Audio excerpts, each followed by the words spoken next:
whether they're going to allow you to treat their patient, whether they're actually going to allow you to save their pets' lives. I hate to say it that way, but it's true. They have to trust you.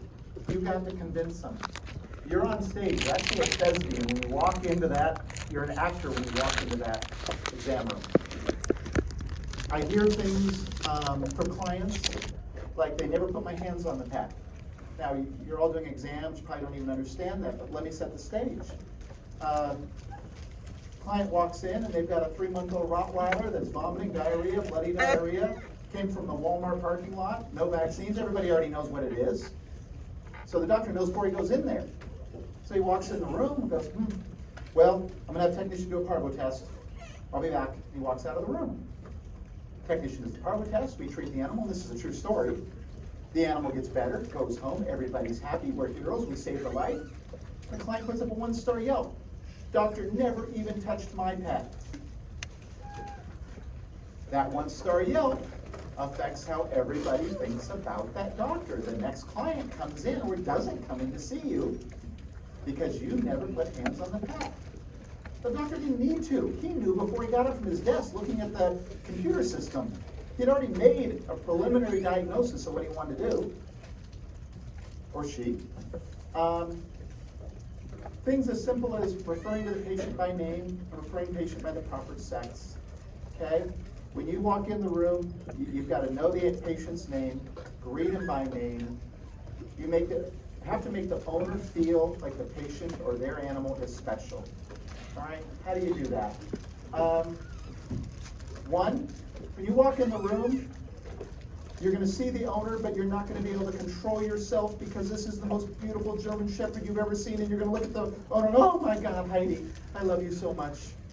Okay? And you're going to spend 10 seconds just paying attention to the dog or the patient. Before you compose yourself, because this patient is so amazing. Oh, I'm so sorry. I forgot you were there. What can I do? Because you're on stage. Now the owner knows, oh my God, he loves my dog so much. Of course I trust him to go to surgery. Of course it's okay to hospitalize. You love my dog more than I do, or as much as I do. But if you're a robot, they don't believe that. You don't put hands on the patient. You don't pet the patient. If you don't get on the floor with the patient and love the patient, the owner doesn't believe that. And they're not going to let you treat their pet. And it's sad, but it's true. I see it all the time. I see it where the owner only hospitalized the patient because they trust the technician. Because the technician loved the animal. Okay? Practice active listening with the clients. So many doctors walk in, they already know it's parvo, they've already made that decision, but the client needs to be heard. So set a mental clock of 2 minutes or 3 minutes or whatever it is, and actively listen to the client, okay? Stop, make good eye contact with the client. And so where did you get the dog? Okay, and how old? Interesting. You already know what you're gonna do, you already know it's parvo. Okay, and when do you feed? You're asking questions, but you're just showing active listening. Let them talk, make good eye contact, make them feel like they're part of the decision-making process. Make them feel like they're heard. Everyone wants to be heard. You all go to dinner, everyone wants their turn to talk, okay? Everyone wants to be heard. And so do our clients. Thank you. Remember personal things about our patients and our clients. How do we do this? How do we remember personal information? What we're going to cheat. Now I'm going to teach you how to cheat. Okay? I was in pharmaceutical sales for years. In the back of my car, there were little file cabinets on every vet hospital in California and every doctor. And when I would leave, I would make notes about the doctor. And the next time I go there, I'd open up the note and I'd go, okay, the doctor has a daughter named Stacy. She's about to turn 16. She plays the cello. She had a recital coming up. So I'd walk in, Dr. Smith, how are you? How's Stacy doing? Did she have a birthday coming up? Doesn't she play the cello? Doctor's like, oh my God, Stacy's the light of my life. I love her. He remembers all about her. I don't remember anything. It was written down. You're going to do the same thing. Bill's gonna bring Heidi in for a Lyme vaccine because he's going backpacking on the JMT. And when you finish making your notes on the exam, the very bottom, you're gonna find a little spot for personal information. Taking Heidi backpacking, JMT, 52 miles, whatever. Then 4 years later, I walk in with Heidi and I haven't seen you. You walk in the room and go, how's Heidi?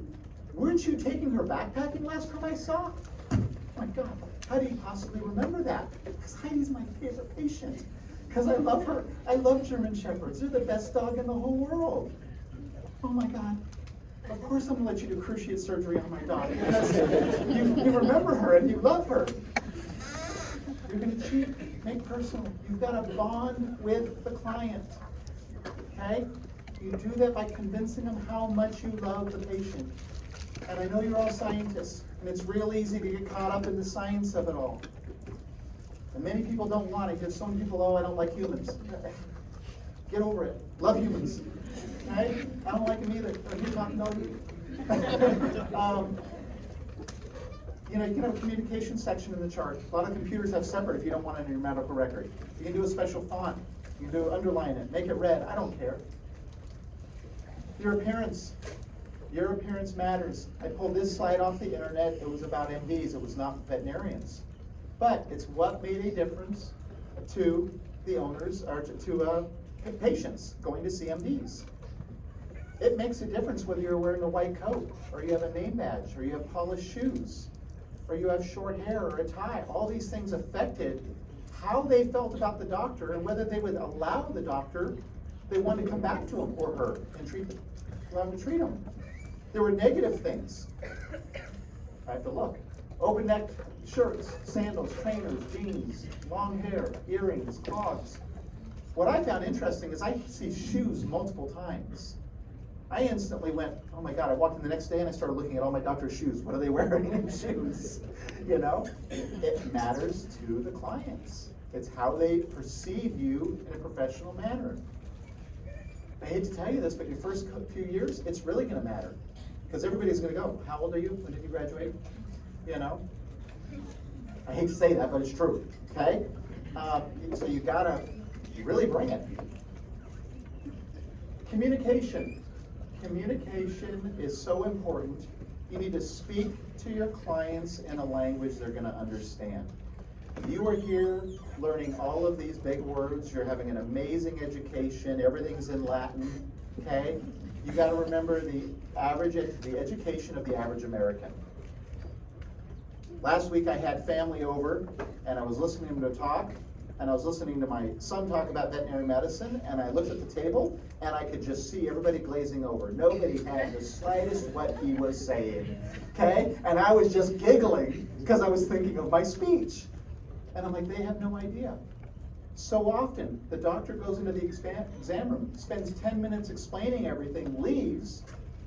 The technician goes in afterwards, and the doctor goes, the client's like, I have no idea what's going on. They didn't want to tell the doctor they don't understand them, that he's speaking over their head. But sometimes they are. So sometimes we gotta think about how we're saying this and we gotta dumb it down. Otherwise, that client goes home to the wife or the husband, and said, the wife goes, what's wrong with the dog? I don't know, give 2 of these twice a day. Did the doctor tell you anything? No, he didn't tell me nothing. Okay, now the wife's on the phone, demanding a call back, wasting another 15 minutes of your time, and screaming at the manager, no one told me anything. No one told my husband anything. No, they all told their husband, didn't understand. But we can send home go-home sheets. We can make notes to go home with them. We complain about client compliance. Every time I go to a seminar, I hear about client compliance and how poor it is. You want client compliance, you better write it down, give it to them, make them sign it, keep a signed copy, so when they say they didn't receive it, there's a signed copy in the computer of the go-home sheet. There's forms pre-done. Veterinary management company out of Colorado has them on the CD. You can put them into, copy-paste them into your PMS, into your practice management software. Make them sign it. So when someone comes in with a pyometra and you explain it to them before they leave, you make them sign the information sheet. So when they get home, they have the diagnosis with them for the family to read. Otherwise, they're just like, I don't know, some sort of infection in the stomach, I think. I don't know, maybe they don't know. Give them information. I can't wait for more YouTube videos on every single one of these, because no one reads anymore. Everyone wants a video. So I thought about that this morning. I'm like, I should start a company making videos. Because then they can go home and just watch the little link. But a lot of them are out there. So send a YouTube link for them to watch.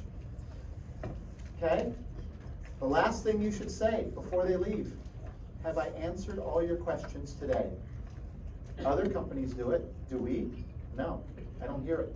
But I think the veterinarian, the last thing, have I answered all your questions? To go one step further, I'd like to see a note. It could be shorthand. HQ, have questions or whatever. I don't know, whatever code you want to use at the end of the chart. So if they call back, there's a note there that says HQY. So anyone that looks at that knows the doctor. The last thing they said was, have I answered all your questions? And the person said yes. So when the aunt calls up yelling that no one knows anything, and the manager's trying to deal with that callback so you don't have to, my managers and my leads deal with a lot of callbacks for the doctors, but only if they document, only if they can. It's up to the doctors. If that note's there, that's one of the things they can say, man, the last thing the doctor said, have I answered all your questions? And he said yes. And I know this because there's a note in the chart. It's a little shorthand, there's a note.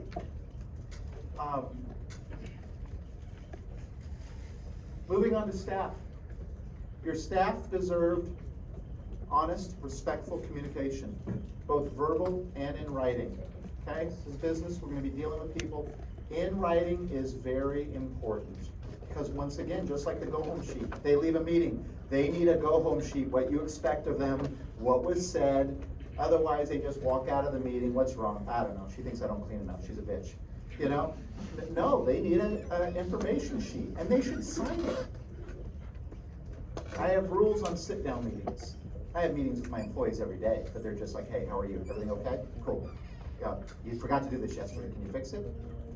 But if I have a sit-down meeting where we actually go in an office and we close the door and we sit down, it is a whole new set of rules for me. One, I always have a witness. That witness documents what was said. I document what was said. The person we're meeting with, if I'm meeting with them, they will sign acknowledgement that we had this meeting. Why?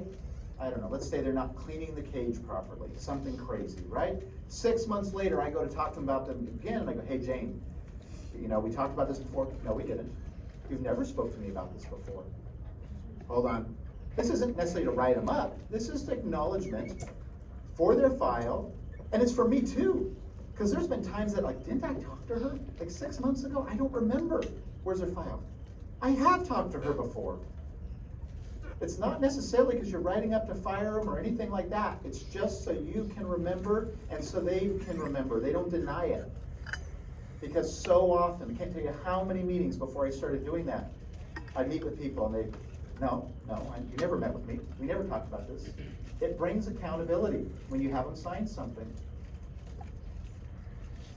It's not written down, it didn't happen. That is the rule in the hospital for everything. I don't care if it's treating a patient, if it's talking to a staff member, if it's talking to a client.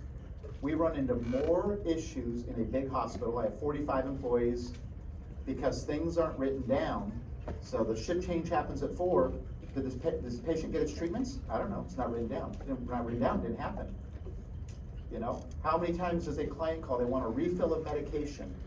I go to the doctor and the doctor goes, I've already spoken to them and I spoke to a lead yesterday. I told him I need to see him back twice. I need to do blood work. Okay, well, I could have handled this if you wrote that down. So document. If you're not fast on the typewriter, get fast on the typewriter. I guess typewriter, I've just dated myself. Okay, get fast on the keyboard. There's also, you know, things like Talkadoo, which 2 of my doctors just got. They're bragging about it, you know. They're like, well, we're not doing our records any faster, but we're documenting a lot more because we're able to talk into this. Cool. Closed communication is something we are not doing in my hospital, and I want to start. So I'm just putting that disclaimer out there. I'm hoping by the start of the year. And that is for verbal communication. So when a doctor walks through a room and goes, Julie, give Heidi 3 cc's Baytril sub-Q.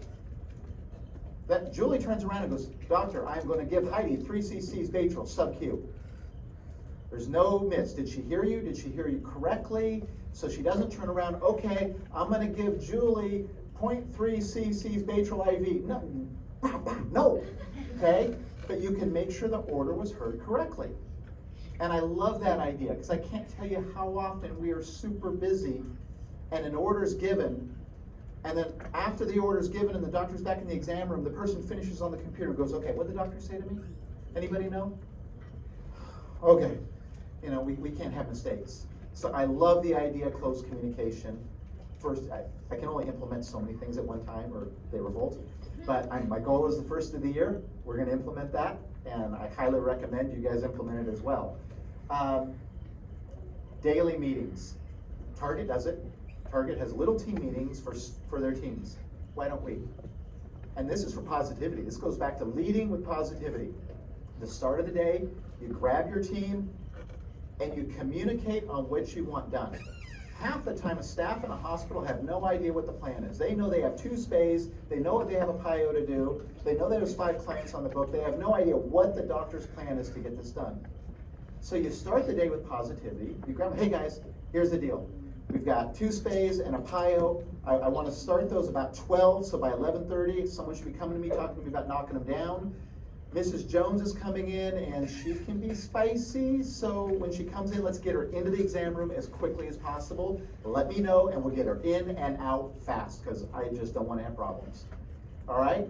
Any questions, any problems? Okay, you know what? Decline forms were not signed like they should be yesterday. I need your help. Those have to be signed, please. All right, break, let's go. That's it, that's the whole team meeting. 60 seconds. At the end of the day, there should be another team meeting. Just letting them know they had a good job.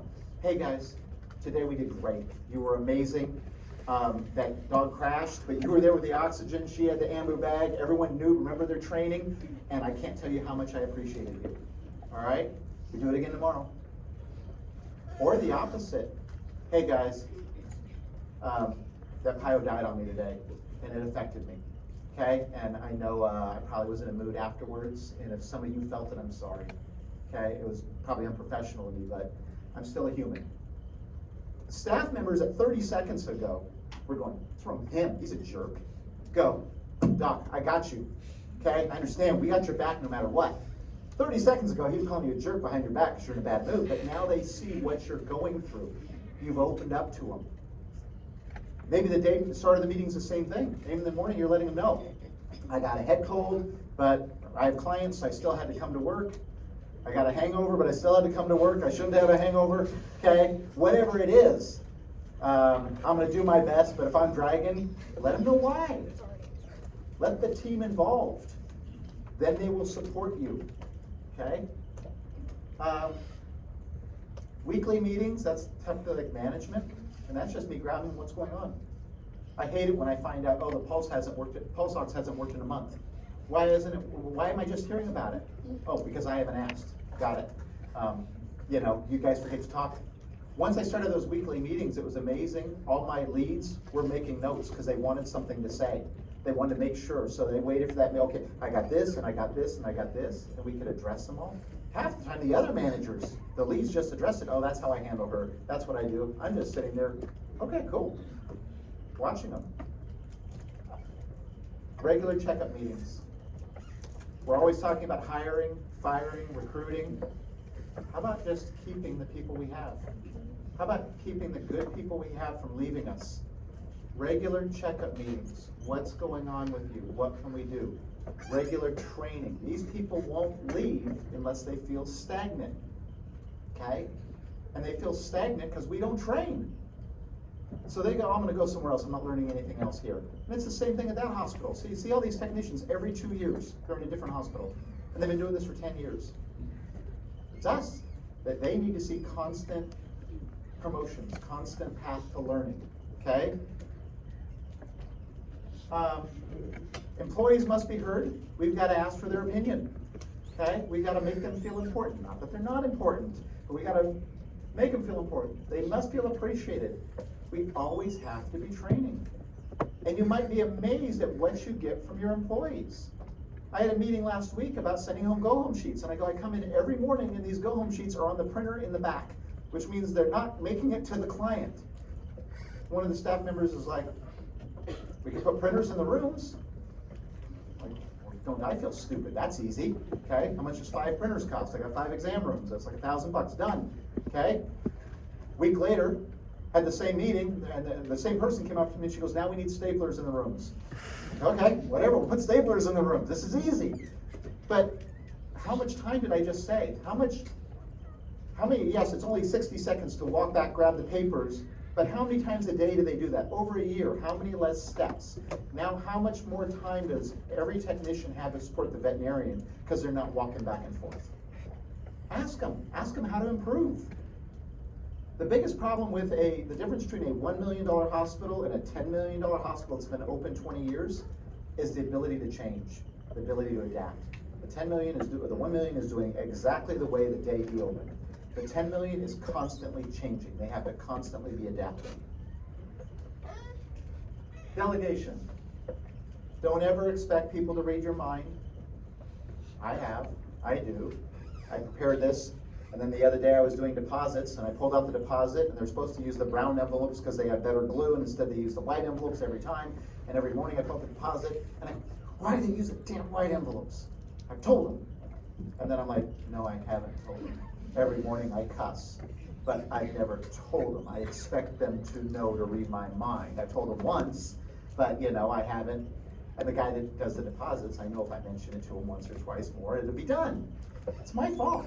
I'm expecting him to read my mind. Never assume anything. Don't bark orders, okay? And that's hard. It's hard in a hospital. My favorite is an animal's dying and someone screams, turn the oxygen on. And I laugh because now it's rule that we have to say please and thank you. Turn the oxygen on, please and thank you. And it changed the whole mood of the yelling, okay?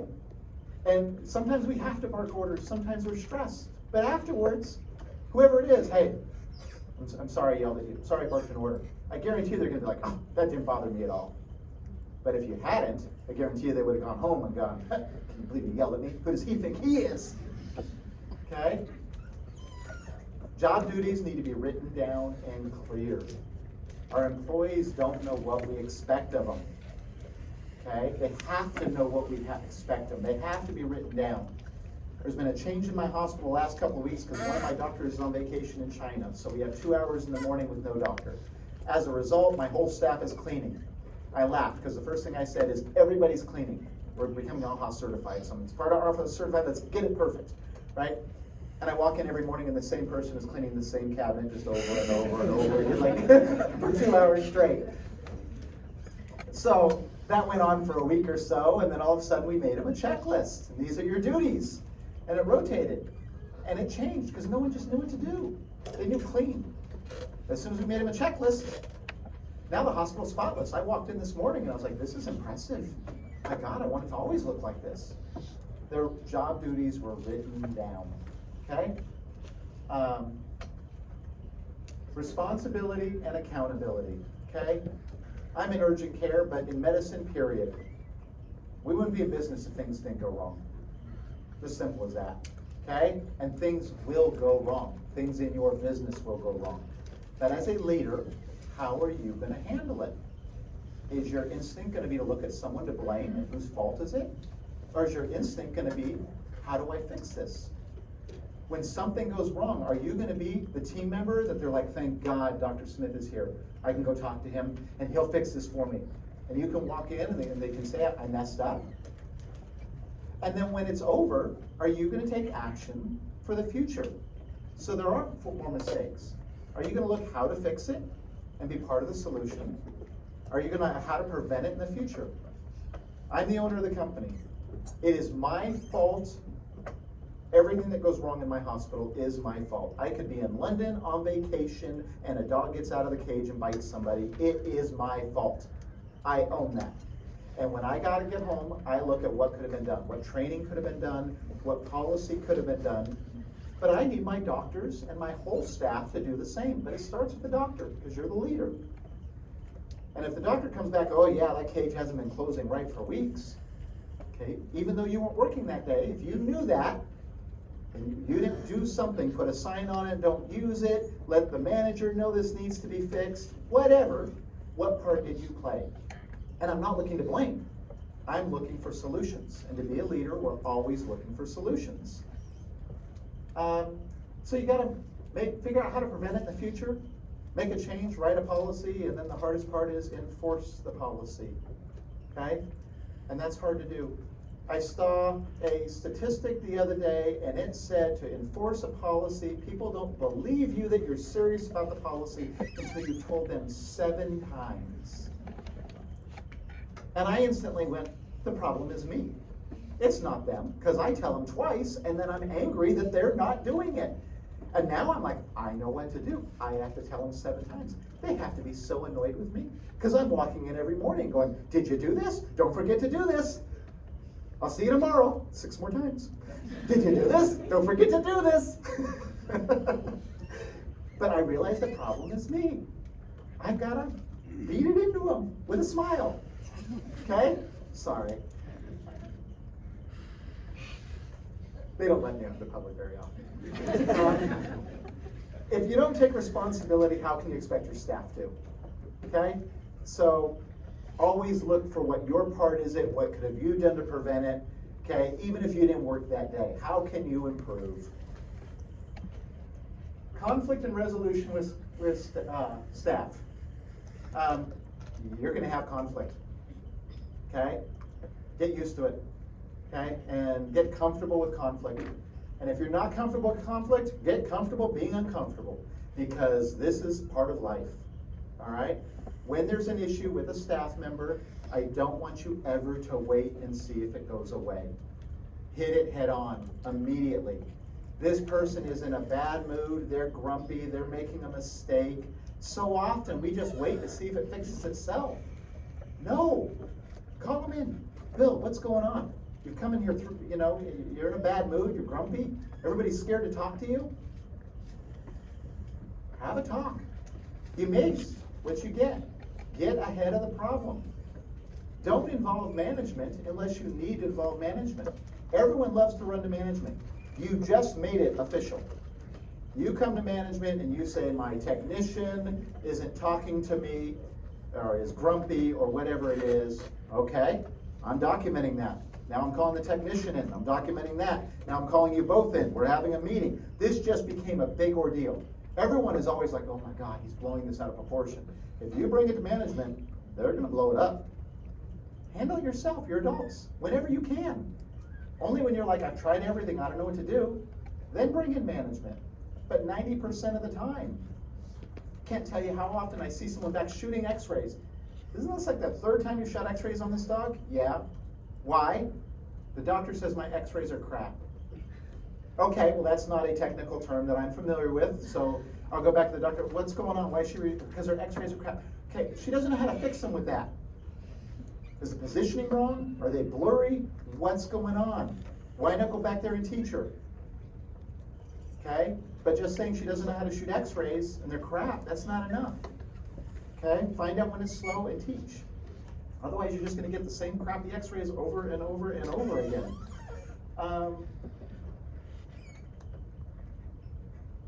Yeah, set up a meeting, get it over with right away, okay? Run towards conflict, get comfortable with it. I have a next door neighbor, and I love him because he always tells me how much he loves conflict. And I'm like, really? And he goes, oh yeah, I love it when people want to argue. And he's got his smile, and he loves it, and I'm like, I wish I had some of you. Like, I wish I could model that. And his whole life, his whole job is defusing conflict. Conflict with customers. Okay, doctors never want to deal with it. Mrs. Jones on the phone, it's an issue. Like, no, I'm not taking that call. Okay, you sure? Because it's going to be a board complaint. It's going to be a lawsuit. It's going to be a 1-star Yelp. Okay, she says that she's bringing her 3 aunts down here that don't have jobs, and they're going to protest. You know, you've got to get on the phone with her. You can't run from the conflict. So many times people just want to vent. You get on the phone and you let them talk and they vent on you, and it's very hard for me to let people vent. It's very hard for me to shut up and just take it. I'll be honest, okay? I pay someone to do that for me, a lot. But you've got to, and a lot of times they want to talk to the doctor. My manager handles 90% of that for the doctors, but a lot of times they want to vent on the doctor, okay? You have to do it.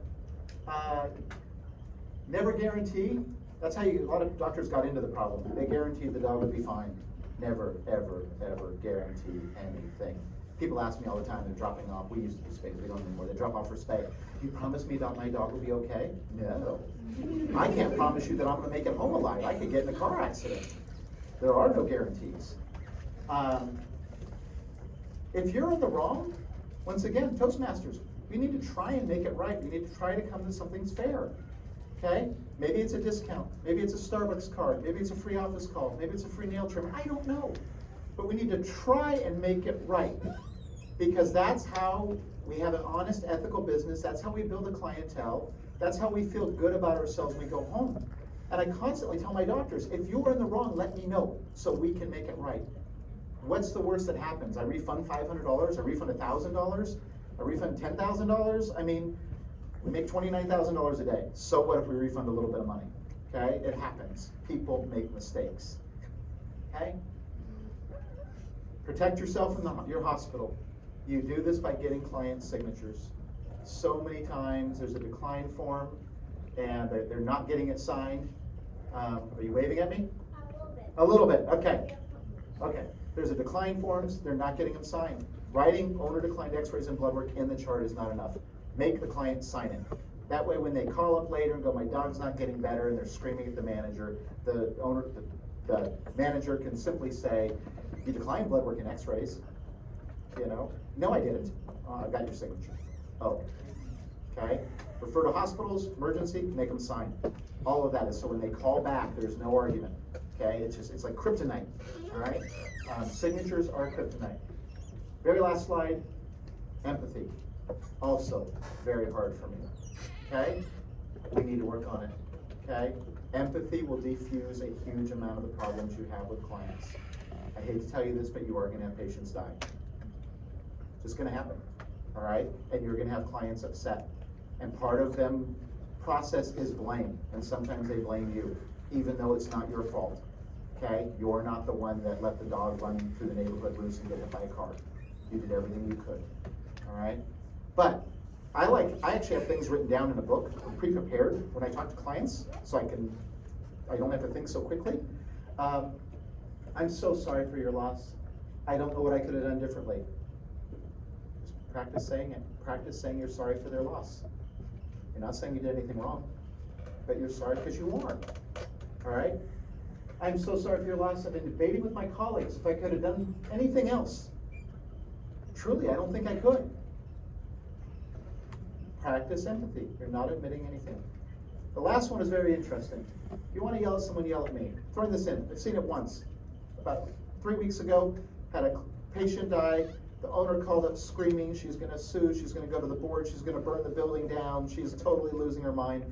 The doctor goes, please have her come in. And I'm like, no, I don't want her here. I am scared of her. He's like, no, please have her come in. She came in, I put her in an exam room immediately. He started heading that way. I was right on his tail. He's like, what are you doing? I said, I'm going with you. Why? Because I'm scared for you. I'm scared she will hurt you. And he goes, fine.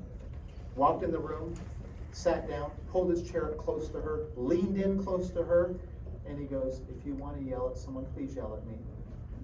She started bawling, throws her arms around her. And he goes, truly, I did everything I could. I wish I could do more, but I did everything I could. The whole thing was diffused. It was amazing. Empathy, I had no idea. Try it. Okay? All right, I think that's it. If you guys have any questions, I'm gonna scroll through these. We are always looking for veterinarians. 3 years I plan on expanding, okay? Look me up.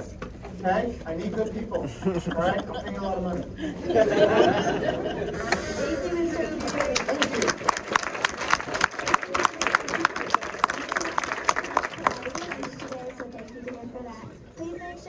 Thank you.